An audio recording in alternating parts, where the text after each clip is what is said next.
And there is a battle brewing in California over commercial licenses for foreign drivers. The state announcing that it will delay revoking around 17,000 licenses for migrant truckers. Now, Transportation Secretary Sean Duffy is pushing back.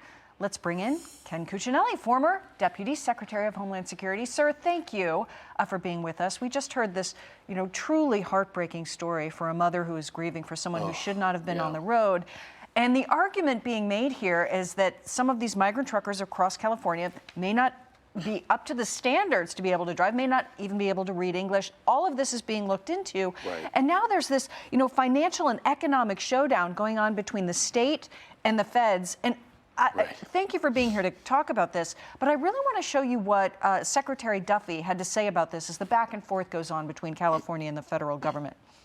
He argues that Gavin Newsom is lying. The deadline to revoke illegally issued, unvetted foreign trucker licenses is still January 5th. California does not have an extension to keep breaking the law and putting Americans at risk on the roads. Miss the deadline, Gavin, and the U.S. Department of Transportation will act, including cutting nearly $160 million in federal funding. Where does this go forward from here, other than a big loss of money for California?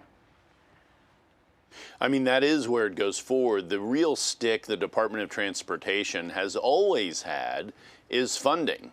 It isn't compelling Gavin Newsom to do A, B, or C. It's taking away funding. And transportation funding is an enormous part of every state's transportation budget. Enormous part.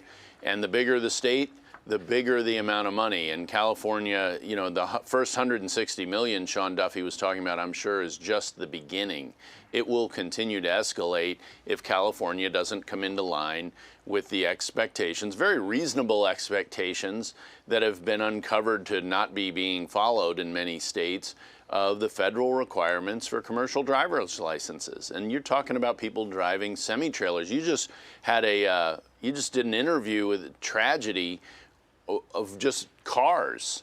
And that same thing starts to happen with an 18-wheeler, and the numbers of victims go way up. The impact on our economy is very real. And these are real jobs that are taken from Americans who do qualify for these jobs. And I think you're raising a great point there, especially because these massive trucks are traveling all over our nation. So there's that to consider as well. This affects everyone in every state, no matter where they are. The White House also making a lot of progress when it comes to the border. We saw in this last year the remarkable, shutdown of people crossing illegally into the nation across the border. And now there's an enormous amount of many billions more going towards the hiring of ICE agents and moving forward with further deportations. Your predictions for 2026 for this administration? Well, they did seal the border in about 6 weeks after the president was sworn in, which is just about exactly what we predicted at the Center for Renewing America, was 6 weeks. You didn't need new laws, you just needed a new president.